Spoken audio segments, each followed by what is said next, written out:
कल मैंने आपको क्षितिज पाठ पुस्तक से गद्य खंड में पाठ 3 पढ़ाया था, उसी के प्रश्नोत्तर लिखवाने जा रही हूँ। प्रश्न नीचे लिखे गद्य खंड को पढ़कर पूछे गए प्रश्नों के उत्तर लिखिए। गद्यांश। गाड़ी छूट रही थी। सेकंड क्लास के एक छोटे डिब्बे को खाली जानकर जरा दौड़कर मैं उसमें चढ़ गया। अनुमान के विपरीत डिब्बा खाली नहीं था। एक बर्थ पर नवाबी नस्ल के सफेद पोश सज्जन बहुत सलीके से पालती मारे बैठे थे। सामने 2 ताजे चिकने खीरे तौलिए पर रखे थे। डिब्बे में सहसा हमारे अंदर आ जाने से उन सज्जन की आंखों में एकांत चिंतन में विघ्न का असंतोष दिखाई दिया। सोचा यह भी कहानी के लिए सूझ की चिंता में हो या खीरे जैसी अपदार्थ चीज का शौक करते देखे जाने के संकोच में हो। नवाब साहब ने संगत के लिए कोई विशेष उत्साह नहीं दिखाया। मैंने भी उनके सामने की बर्थ पर बैठकर आत्मसम्मान में आंखें चुरा लीं। प्रश्न काखंड। लेखक को नवाब साहब की किन हादसों से ऐसा महसूस हुआ कि उनसे बातचीत करने के लिए तनिक भी उत्सुक नहीं है।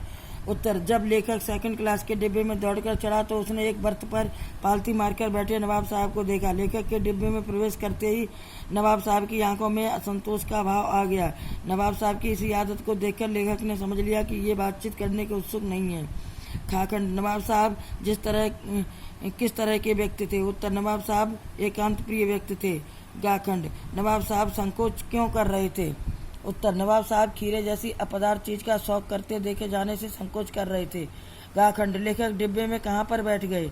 उत्तर। लेखक डिब्बे में नवाब साहब के सामने वाली बर्थ पर बैठ गए। अड़ाखंड। इस पाठ के लेखक का नाम लिखिए।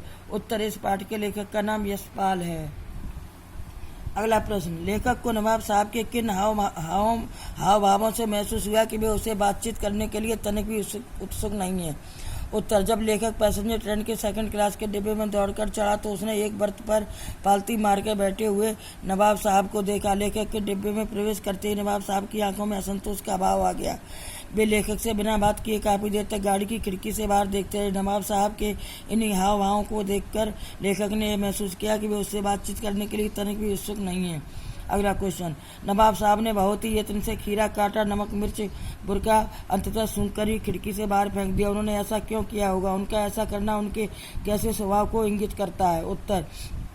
नवाब साहब ने बहुत ही यत्न से खीरा काटा, नमक मिर्च बुरका और अंततः सूंघकर ही उसे खिड़की से बाहर फेंक दिया। नवाब साहब ने ऐसा इसलिए किया होगा ताकि लेखक को उनकी खानदानी रईसी तहजीब और नफासत का पता चल सके। उनका ऐसा करना उनके दिखावा करने के स्वभाव को इंगित करता है। इससे उनकी आडंबरपूर्ण और बनावटी जीवन शैली का आभास मिलता है। अगला क्वेश्चन। बिना विचार घटना और पात्रों के भी क्या कहानी लिखी जा सकती है। यशपाल के इस विचार से आप कहाँ तक सहमत हैं। उत्तर। बिना विचार घटना और पात्रों के भी क्या कहानी लिखी जा सकती है। यशपाल जी के इस प्रश्न का उत्तर हम नहीं में देंगे, क्योंकि कोई भी कहानी बिना किसी विषय के नहीं लिखी जा सकती। कथ्य है तो मन में भावों का उत्पन्न होना अत्यावश्यक है। भाव उत्पन्न करने का मुख्य कारण घटनाएं होती हैं, अतः कहानी के लिए घटना रूप पात्रों का चयन करना भी अनिवार्य है। कहानीकार किसी भी कहानी में अपने जीवन के अनुभवों का ही उद्घाटन करता है। जो कुछ समाज में घटित होते हुए देखता है उसे अपने अनुभव के अनुसार व्यक्त प्रदान करता है। विचार घटना और पात्र किसी कहानी के मुख्य तत्व हैं जिसे लेखक अपनी भाषा में व्यक्त करता है। अगला क्वेश्चन। नवाब साहब द्वारा खीरा का खाने की तैयारी करने का एक चित्र प्रस्तुत किया गया है। इस पूरी प्रक्रिया को अपने शब्दों में व्यक्त कीजिए। उत्तर। नवाब साहब ने अपना तौलिया बिछाया और दोनों खीरों को धोकर उन्हें तैयार तौलिए से पोंछा। उन्होंने अपनी जेब से चाकू निकाला और खीरों के सिरे काटकर उनकी अच्छी तरह से गोदकर झाग निकाल दिया। फिर उन्होंने खीरों को सावधानी पूर्वक काटकर उनकी फांकें तौलिए पर कनीन से सजाई। उन्होंने बड़े प्यार से फांकों पर जीरा मिश्रित नमक और लाल मिर्च का छिड़का। इस सारी प्रक्रिया में वे खीरे के रसास्वादन की कल्पना करते हुए अत्यंत प्रसन्नता का अनुभव करते रहे। अगला क्वेश्चन। निम्नलिखित वाक्यों में से क्रियापद छांटकर क्रियाभेद भी लिखिए।